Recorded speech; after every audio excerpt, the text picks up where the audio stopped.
अच्छा जी, ये बेसिकली अक्टूबर नवंबर 23 वेरिएंट 41 का क्वेश्चन है, बेसिकली क्वेश्चन नंबर 9।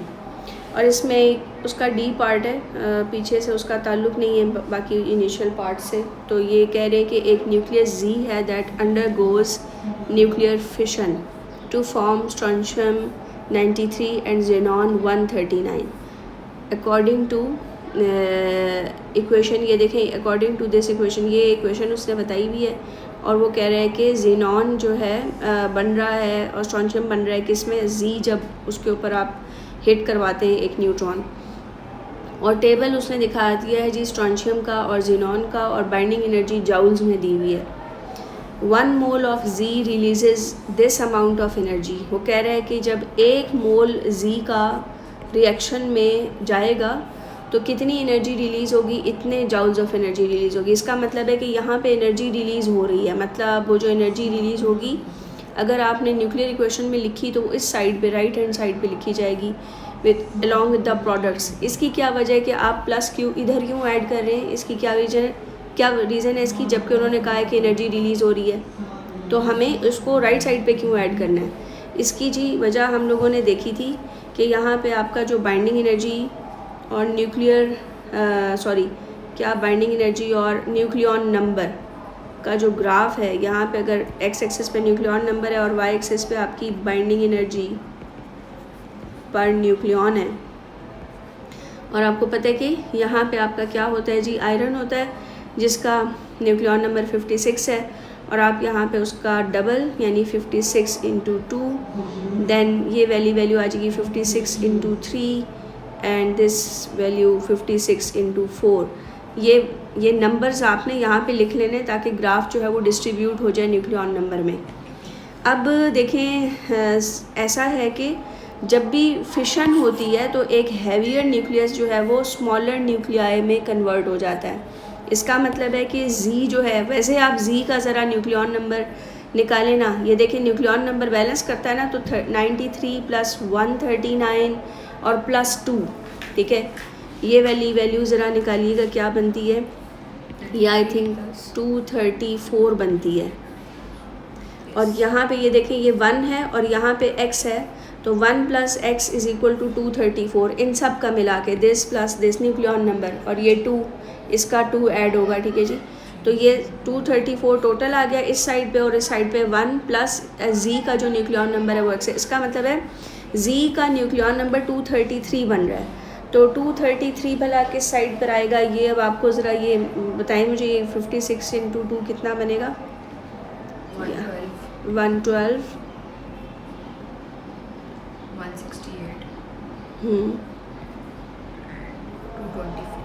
224। तो इसका मतलब है 233 कहीं यहाँ पर है, ठीक है, राउंड अबाउट। तो उसके बाद ये कन्वर्जन हुई है तो क्या बना, स्ट्रोंशियम 93 एंड ज़ेनॉन 139। तो डेफिनेटली जब भी फिशन होगी तो आपके जो भी न्यूक्लियॉन्स बनेंगे यानी ज़ेनॉन और स्ट्रोंशियम, वो उनकी binding energy as compare to जी की बाइंडिंग एनर्जी के, ठीक है। आपकी यहाँ पे आपका स्ट्रोंशियम आएगा, यहाँ पे कहीं आके आपका आ जाएगा ज़ेनॉन, तो इनकी हाँ जी बाइंडिंग एनर्जी इंक्रीज़ होती है। तो फिशन के रिज़ल्ट में आपका एक हैवियर न्यूक्लियस स्मॉलर न्यूक्लियाई में कन्वर्ट होता है, यानी जिसका न्यूक्लियॉन नंबर कम होता है, so binding energy increases as a result of fission. Binding energy of products, not the reactants, is greater than binding energy of reactants. Why it is greater? क्योंकि आपका न्यूक्लियॉन नंबर प्रोडक्ट्स का less होता है, ठीक है। Reason आपको वो कह सकता है ना, एक्सप्लेन करें तो आपने साथ में लाजमी बताना है कि products have less nucleon number as compare to, के साथ अफिनिटी क्योंकि ज़्यादा हो जाती है ना, हाँ जी, बॉन्डिंग स्ट्रॉन्ग हो जाती है, जी तो जी, उसको बहुत ज़्यादा एनर्जी चाहिए होती है उसको वहाँ से निकालने के लिए। जी, मैं बाइंडिंग एनर्जी इंक्रीज़ हो जाएगी पर न्यूक्लियॉन। इसका मतलब है कि हर न्यूक्लियस को उसके न्यूक्लियॉन्स को, हर न्यूक्लियस के न्यूक्लियॉन्स को इन्फिनिट डिस्टेंस पे लेकर जाने के लिए you will be needing more energy. तो अगर आपकी बाइंडिंग एनर्जी पर न्यूक्लियॉन ज़्यादा है तो इसका मतलब है कि बाइंडिंग एनर्जी पर न्यूक्लियन अगर ग्रेटर है तो इसका मतलब है कि ये आपका जो न्यूक्लियस है, nucleus will be more stable, आपका न्यूक्लियस मोर स्टेबल है, मतलब उसको उसके न्यूक्लियॉन्स को इन्फिनिट डिस्टेंस पर लेके जाने के लिए ज़्यादा एनर्जी चाहिए होगी। और अगर वो मोर स्टेबल है तो इसका ये मतलब होगा कि उसका मास लेस है, ठीक है, लेस मास। और इससे ये प्रूव हुआ कि आपका ज़ीनॉन और स्ट्रॉन्शियम की चूँकि बाइंडिंग एनर्जी पर न्यूक्लियॉन ग्रेटर है तो इधर इस साइड पे आपका जो मास है वो लेस है। तो फिर मास को हम किससे बैलेंस करेंगे? एनर्जी से बैलेंस करेंगे, क्योंकि सारे के सारे न्यूक्लियर रिएक्शंस में मास एंड एनर्जी कंजर्वेशन होती है। सिर्फ अकेला मास कंजर्व नहीं होता, क्योंकि basically mass is also a form of energy. कौन सी इक्वेशन से? E equal to MC square की इक्वेशन से mass is a form of energy. So mass energy conservation जो है ना वो वर्क कर रही होती है हमारे पास। तो दैट्स वाई चूँकि यहाँ पे मास कम हो गया, ये सब बात हो रही है न्यूक्लियर रिएक्शन की, ठीक है, ये न्यूक्लियर रिएक्शन में ऐसा होता है। और एक बात और याद रखनी है कि किसी भी न्यूक्लियर रिएक्शन में ये क्या दिखा रहा है कि एक न्यूट्रॉन एक न्यूक्लियस पे हिट कर रहा है, जी के एक न्यूक्लियस पे, और एक स्ट्रॉन्शियम बन रहा है, एक ज़ीनॉन बन रहा है, 2 न्यूट्रॉन निकल रहे हैं और साथ में ढेर सारी एनर्जी रिलीज़ हो रही है। बात समझ आई? तो हमने एनर्जी प्रोडक्ट की साइड पे क्यों ऐड की? क्योंकि मास लेस था, तो यहाँ इधर जो मास था उसके साथ बैलेंस करने के लिए मुझे इस साइड पे एनर्जी ऐड करनी पड़ी थी। अच्छा, अभी हमें ये समझ आ गई कि फिशन के नतीजे में बाइंडिंग एनर्जी इंक्रीज़ हो जाती है, आपका न्यूक्लियस मोर स्टेबल हो जाता है, उसका मास डिक्रीज़ हो जाता है। इसलिए फिशन के रिज़ल्ट के तौर पर हमेशा मास को बैलेंस करने के लिए, क्योंकि मास आपका डिक्रीज़ हो गया प्रोडक्ट्स का, तो एनर्जी यहाँ पे ऐड करते हैं। इसी तरह फिशन में भी ऐसा ही होता है। अब फिशन में क्या होगा कि मैं आपको एक एग्जांपल देती हूँ कि जी ड्यूट्रियम और जो ट्रीटियम है वो मिलते हैं और हीलियम बनाते हैं, हीलियम-2 4, और साथ में यहाँ पे जी एक न्यूट्रॉन रिलीज़ होता है, ठीक है। न्यूक्लियर रिएक्शंस रिवर्सिबल नहीं होते? कुछ होते हैं, कुछ नहीं भी होते, तो आई डोंट नो, मुझे इसके बारे में कोई ज़्यादा नॉलेज नहीं है। तो बहरहाल यहाँ पे मैं ये कह रही हूँ कि ड्यूट्रियम और ट्रीटियम मिले और हीलियम बन गया, ठीक है, और साथ में एक न्यूट्रॉन रिलीज़ हुआ। यहाँ पे आप देखें कि ड्यूट्रियम और ट्रीटियम, उनका न्यूक्लियॉन नंबर क्या है? 2 और 3, और जो हीलियम बन रहा है उसका 4। तो ये देख रही हैं कितनी स्टीप कर्व है कि ज़रा सा चेंज हुआ तो ड्यूट्रियम और ट्रीटियम इधर है, तो हीलियम की देखें बाइंडिंग एनर्जी होगी, मैं वैसे कर रही हूँ कि ये हीलियम की होगी। अब नॉट श्योर कि ये एग्जैक्टली वैल्यूज़ यहाँ पे क्या है, लेकिन आप जज कर सकते हैं कि कितना स्टीप ग्राफ है। तो यहाँ पे अगर आपका ये ट्रीटियम है और यहाँ पे आपका ड्यूट्रियम है, तो रिज़ल्ट में जो हीलियम बनना है उसकी बाइंडिंग एनर्जी ज़्यादा है। फिर वही बात कि अगर बाइंडिंग एनर्जी ज़्यादा है तो ये मोर स्टेबल है एज़ कम्पेयर टू दैम, तो इसका मास वंस अगेन फिर लेस होगा, किसके कंपैरिजन में? रिएक्टेंट्स के कंपैरिजन में। तो फिर हमें बैलेंस करने के लिए एनर्जी इस साइड पे ऐड करनी पड़ेगी। समझ आ गई? अच्छा, अब हम बात करते हैं कि ये तो न्यूक्लियर रिएक्शन का सीन आ गया, लेकिन अगर मुझे बाइंडिंग एनर्जी की इक्वेशन यहाँ पे लिखनी पड़े इसी के कंपैरिजन में, मैं यहाँ पे बाइंडिंग एनर्जी की तरफ मैं क्यों जा रही हूँ? मेरी मजबूरी है जाना, क्योंकि बाइंडिंग एनर्जी दी हुई है उन्होंने टेबल में, तो इससे यहाँ से तो काम नहीं चलेगा। अब इसी इक्वेशन को आप बाइंडिंग एनर्जी की उसमें कन्वर्ट कर दें। यहाँ पे मैं लिखती हूँ जी बाइंडिंग एनर्जी में कन्वर्ट करके इसी इक्वेशन को, न्यूट्रॉन की कोई बाइंडिंग एनर्जी नहीं होती, बिकॉज न्यूट्रॉन अकेला है, वो किसी के साथ उसने बाइंड नहीं करना, तो ये तो इसकी बाइंडिंग एनर्जी नहीं होगी। बाइंडिंग एनर्जी ऑफ जी होगी is equal to binding energy of strontium plus binding energy of xenon, और फिर neutron once again 2 neutron release हुए हैं, तो ये किसी न्यूक्लियस में तो नहीं ना रह रहे कि इसको बाइंड करने की ज़रूरत हो, तो ये भी फ्री न्यूट्रॉन्स हैं, तो इसकी भी बाइंडिंग एनर्जी नहीं होगी। अभी अभी बात हुई थी कि स्ट्रॉन्शियम और ज़ीनॉन की बाइंडिंग एनर्जी ज़्यादा है, ये वाली राइट साइड यानी कि प्रोडक्ट वाली side greater binding energy possess कर रही है, जबकि इधर इसकी बाइंडिंग एनर्जी कम थी। आपने टेबल में भी ये ग्राफ में भी देखा था। तो इसका मतलब है फिर यहाँ पे बैलेंस करने के लिए आपको एनर्जी किस साइड पे ऐड करनी है? इस साइड पे, रिएक्टेंट वाली साइड पे। न्यूक्लियर इक्वेशन कहते हैं जी, वो न्यूक्लियर इक्वेशन में हमने मास देखना होता है जी, और बाइंडिंग एनर्जी में हमने बाइंडिंग एनर्जी देखी जी बिल्कुल। तो आप देख सकते हैं कि एनर्जी इस साइड पे ऐड होनी है, ठीक है। और इम्पॉर्टेंट चीज़ ये कि ये एनर्जी 1 न्यूक्लियस के टूटने पर निकली है, ठीक है। 1 न्यूक्लियस जी का टूटा है, एक न्यूक्लियस बना स्ट्रोंशियम का, एक ही न्यूक्लियस बना जीनॉन का, 2 न्यूट्रॉन रिलीज़ हुए।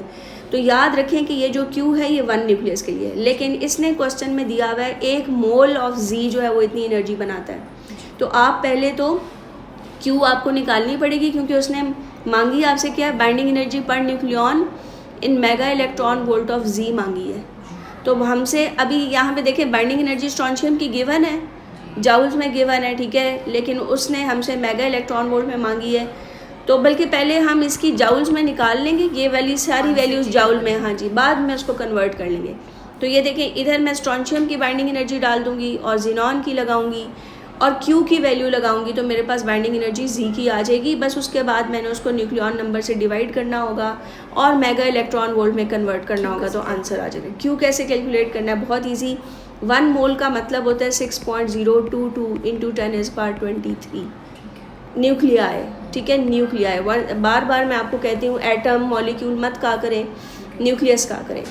तो ये इतने Z के न्यूक्लियस हैं जो कि इतनी एनर्जी रिलीज़ कर रहे हैं, तो एक न्यूक्लियस कितनी एनर्जी रिलीज़ करेगा, ये वो आप निकाल लेंगे हम रेशो मेथड से कि 6.022 into 10⁻23 gives off 1.77 into 10⁻13 joules of energy। तो 1 न्यूक्लियस ऑफ Z जो है वो रिलीज़ करेगा 1.77, ज़रा निकालिएगा, है calculator, divided by 6.022 into 10⁻23।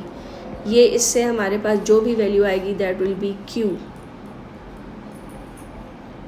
2.93 multiply by 10⁻⁻11। ठीक है जी, ये जाउल्स में आपकी एनर्जी आ गई। अब आप यहाँ पे वैल्यूज़ पुट करेंगे, किस इक्वेशन में भला वैल्यूज़ लगानी है, इस इक्वेशन में, ये वाली में, ठीक है। इसमें आपने Q पुट करना है, स्ट्रोंशियम की बाइंडिंग एनर्जी लगानी है, तो आपके पास आ जाएगा जी बाइंडिंग एनर्जी ऑफ Z आ जाएगी, ठीक है जी। यहाँ पे ज़रा वैल्यूज़ करेंगी, तो बाइंडिंग एनर्जी ऑफ Z निकाल लें इन जाउल्स, इन दोनों को ऐड करना है और इससे सब्ट्रैक्ट कर देना है।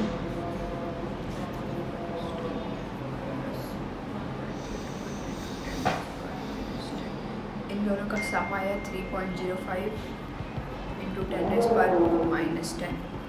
अब इसमें से -2.93 इंटू 10⁻⁻11 2.75 इंटू 10⁻⁻10।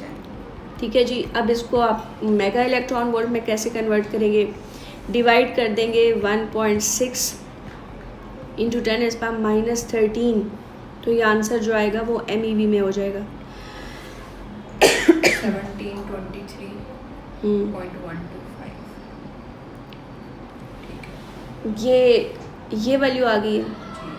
अच्छा, इसको अब आपने क्या करना है, बाइंडिंग एनर्जी पर न्यूक्लियन निकालनी है, तो आपने इसको, हाँ जी, binding energy per nucleon of Z, direct ना कीजिएगा, अलग अलग स्टेप में, ठीक है।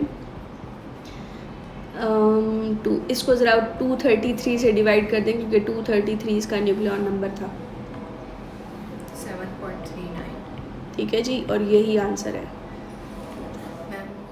अच्छा, हमारे पास अगर एक सोर्स है ना, ठीक है, और उस सोर्स के initial number of atoms N0 है, लेट्स से कि आपके पास इनिशियल नंबर ऑफ एटम्स 100 हैं और वो सोर्स डिके होना शुरू हो जाता है, मतलब N0 जो है वो बेसिकली कौन से एटम्स हैं, फॉर एग्ज़ाम्पल कैल्शियम के एटम्स हैं, 100 आपके पास कैल्शियम के एटम्स पड़े हुए हैं और आपका कैल्शियम फॉर एग्ज़ाम्पल बिस्मथ में कन्वर्ट हो रहा है, साथ में वो कोई बीटा डिके करवा रहा है या अल्फ़ा डिके, कोई भी यहाँ पे साथ में कोई न्यूक्लियर पार्टिकल रिलीज़ हो रहा है, कुछ भी, मैं वैसे ही जनरल बता रही हूँ, आई डोंट नो कि कैल्शियम वाकई बिस्मथ में कन्वर्ट होता है या नहीं, नॉट श्योर, जस्ट एग्जांपल देने के लिए मैंने कहा।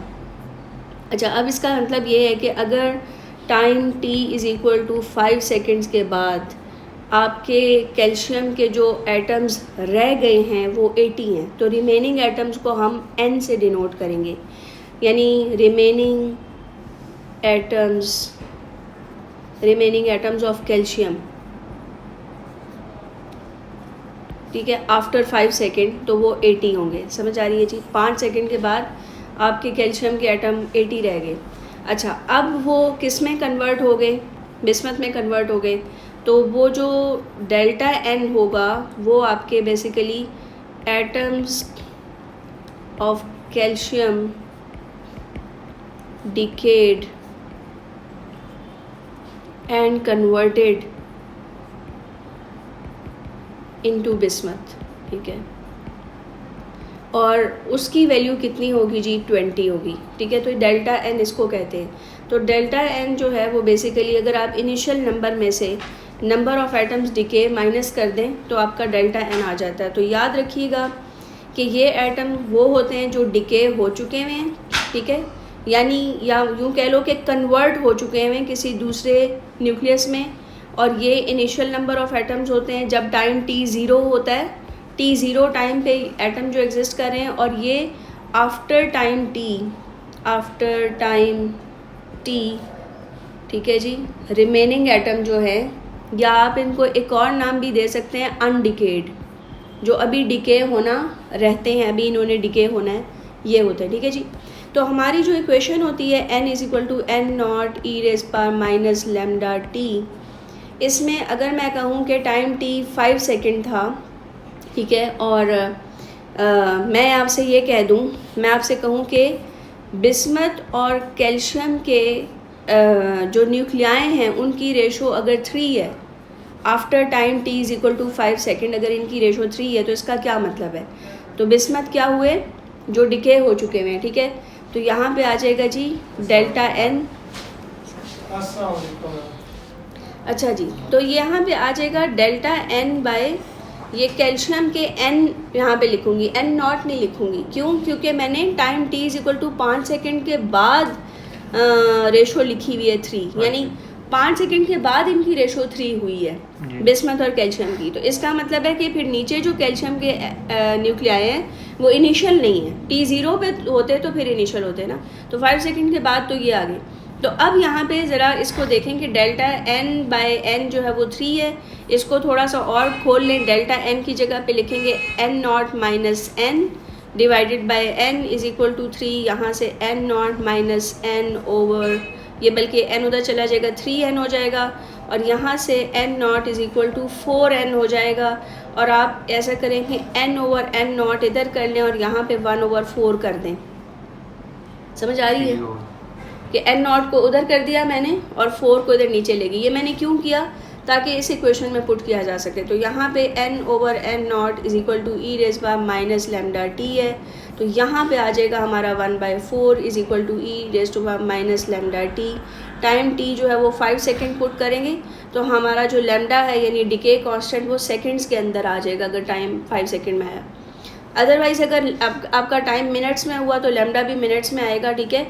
तो लैम्डा का मिनट में आना कोई मसला नहीं है, कोई इशू नहीं है, लेकिन मसला तब होता है कि अगर आपने इसी लैम्डा को इस इक्वेशन में पुट किया तो याद रखें कि एक्टिविटी ऐसा यूनिट बैकरल है, तो फिर और ये जो लैम्डा है इसको फिर सेकंड में होना ज़रूरी है, और लैम्डा की जो यूनिट है वो s-1 होती है, आई थिंक सो, ठीक है।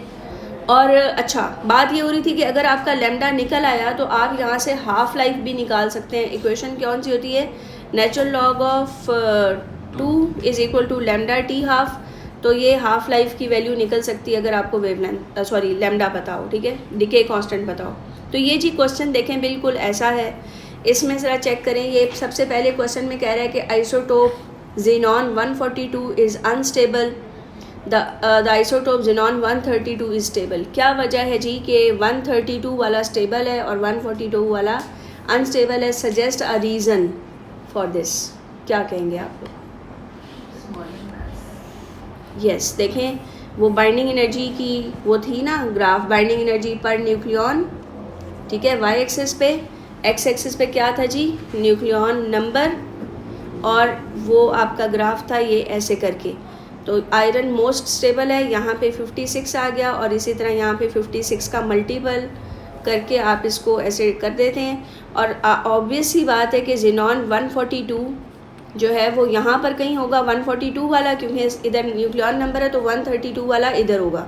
इसका मतलब है कि इसकी बाइंडिंग एनर्जी ग्रेटर है 132 वाले की, क्योंकि उसका न्यूक्लियन नंबर कम है, आयरन के करीब है जी, आयरन के करीब है।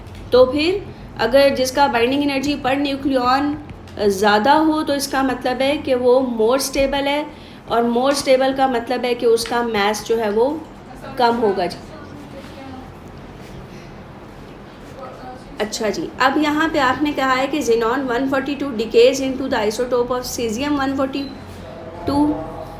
ये ज़ेनॉन 142 सीजियम में कन्वर्ट हो रहा है, और इसने कहा है कि 6 सेकंड्स के बाद number of decade xenon 142। By the way जब वो डिकेड हैं तो वो किस में कन्वर्ट हुए हुए, सीजियम में कन्वर्ट हो चुके हुए हैं, ठीक है। तो इसका ये मतलब है ऊपर जो लिखा हुआ है नंबर ऑफ डिकेड तो वो डेल्टा एन है ऊपर, और नीचे नंबर ऑफ अनडिकेड यानी रिमेनिंग की बात कर रहे हैं। इसको रिमेनिंग भी कहा करते थे ना हम लोग, तो ये आपके रिमेनिंग आ गए। तो 6 सेकंड के बाद डेल्टा एन बाई एन की रेशो कितनी हुई हुई है, 31 हो गई है। बस अब आप इसको ओपन कर लें, यानी n not minus n over n is equal to 31, और यहाँ से जी n not minus n is equal to 31n, n not is equal to 32n उस साइड पे चला जाएगा। और जी हाफ लाइफ निकालनी है। यहाँ से जी n ओवर एन नॉट की वैल्यू आपकी 132 आ गई। उसके बाद आप उसका फार्मूला लगाएंगे, n is equal to N not e raise power minus lambda T, और n ओवर एन नॉट यहाँ पे 1 ओवर 32 आ जाएगा। बस आपने जी टाइम की वैल्यू 6 सेकंड्स लगा देनी है और आपका लैम्डा निकल आएगा। फिर आपने हाफ लाइफ लगानी है, formula natural log of 2 is equal to lambda T half करना है। समझ आ गई जी।